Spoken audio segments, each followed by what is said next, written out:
properties. If I can get all those listed on there. I made it kind of long.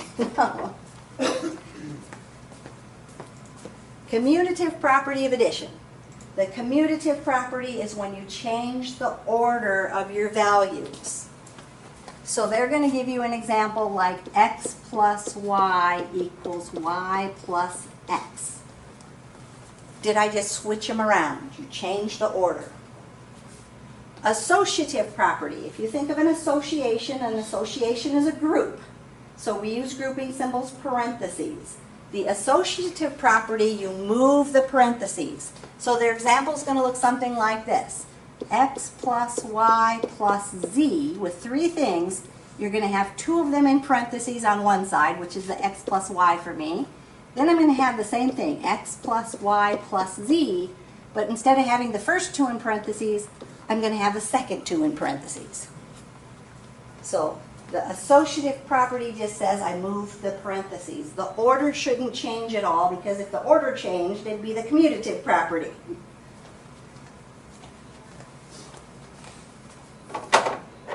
Additive identity property. Your identity is like looking in the mirror. When you add, if you add 0 to something, it doesn't change its value, right? So their example is going to say something like x plus 0 is still equal to x. If I add 0 to something, it doesn't change its value.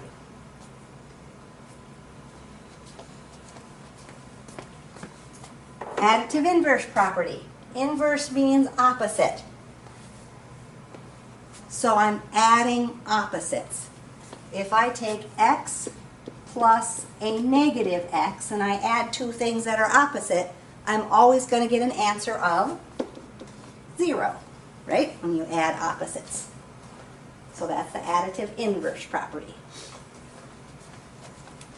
The distributive property, that's the one we use when we want to get rid of the parentheses.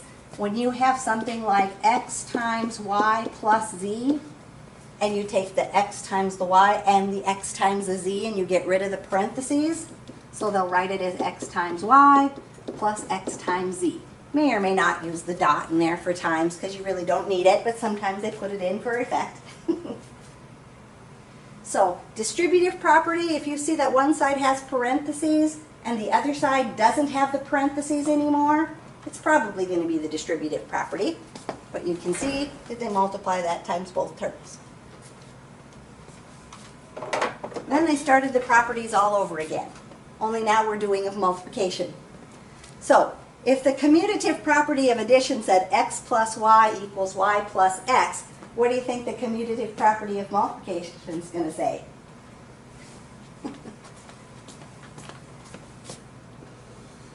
Sneak them all in here.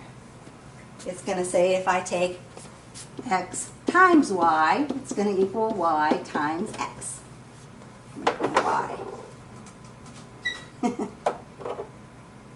So again, the commutative property, I just switched the order. I didn't change anything else, I just switched them around. Associative property. Associative property we set up here is when I move the parentheses. So I would have something like x times y times z, and have parentheses around two of them. On the other side, x times y times z, and have the parentheses around two different ones. I moved my parentheses. Multiplicative identity property. Again, you think about the identity and think about how do I get the exact same value? What do I multiply times x to still get x? Well, I'd multiply it times 1, right? If I take 1 times anything, I still get that same value. So your multiplicative identity is when I take something times 1 and I end up with the exact same value. 3 times 1 is still 3. Multiplicative inverse, this one's kind of a weird one. When you think about the opposite of multiplying, you think about dividing, but they're going to do it in terms of fractions. When you divide with fractions, you end up multiplying by the reciprocal. So they're going to tell you for the multiplicative inverse, if I take something times its reciprocal, I'm always going to get an answer of 1. If I took a number, if I took 3 times 1/3, 3 times 1/3, going to give you an answer of 1. So the multiplicative inverse property says if I take something times its reciprocal, I always get an answer of 1. And of course the last one, multiplication property of 0, just like we think. If I take something times 0, guess what? I end up with 0. So, a matter of picking out the properties. You guys already know if you go to Linda's note sheets, it's going to give you more words. And so if you have trouble with these. So what I do is I look at them first and I say, does it just have adding? Does it just have multiplying? Or does it have both adding and multiplying? If it just has adding, I know it's one of my first 4 properties. If it just has multiplying, it's 6 through 10. If it has both adding and multiplying, it has to be my distributive property because that's the only property that has both. So this one just has adding. 3/5 plus n equals n plus 3/5. I switched them around. That's my commutative property of addition. So property number 1. The next one, I just see multiplying in there. There's no adding in there. So 8 times 4 times 5/4, 8 times 4 times 5/4. Everything's in the same order. Here the parentheses are around the second 2. Here they're around the first 2.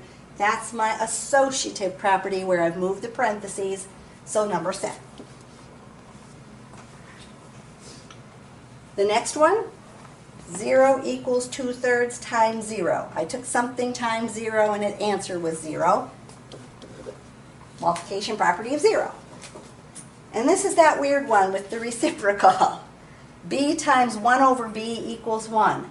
That's your multiplicative inverse property. Something times its reciprocal always equals 1. Multiplicative inverse number 9.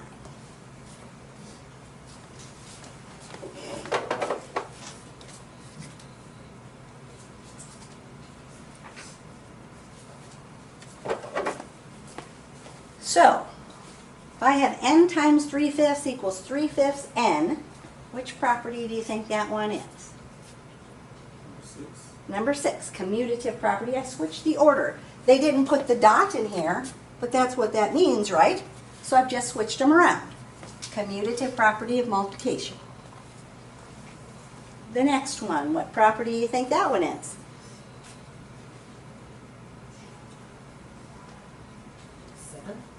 Nope. Nope. 7 would have parentheses on both sides because 7 you move the parentheses. Oh, okay.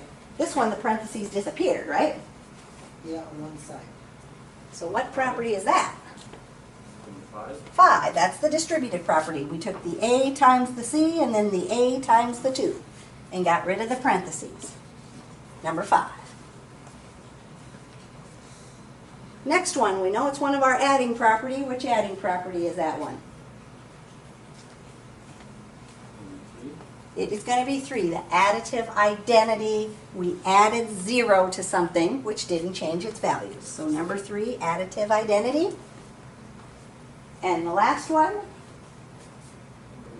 number 9. That's that multiplicative inverse where I took something times its reciprocal and it equaled 1. Number 9. One more set of those. So we have plenty of examples. So we have 5 plus 7 times 3/2 equals 5 times 3/2 plus 7 times 3/2. Which property is that one? 6. No? Nope. 6 is commutative where you change the order. 5. 5 is the distributive where we got rid of the parentheses, right? They just put the 3/2 in the back. But I still multiply that times both of those to get rid of the parentheses. 5. The next one, we have a times n times 4/5 and then a times n times 4/5. 7, that's the associative property. I just moved my parentheses. So associative property of multiplication. Next one, negative 5 halves plus 5 halves equals 0. Not 10, it's not a multiplying property.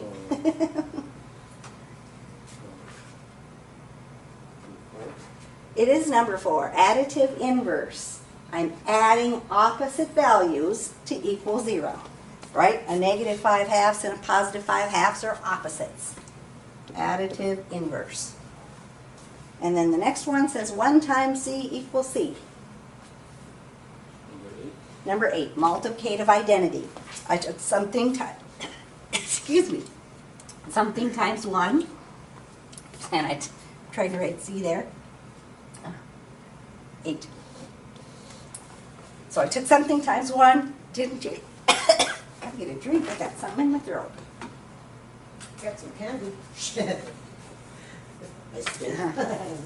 All right.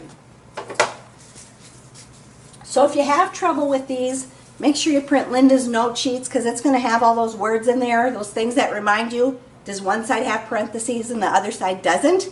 Check to see if it's a distributive property. I always have problems with these.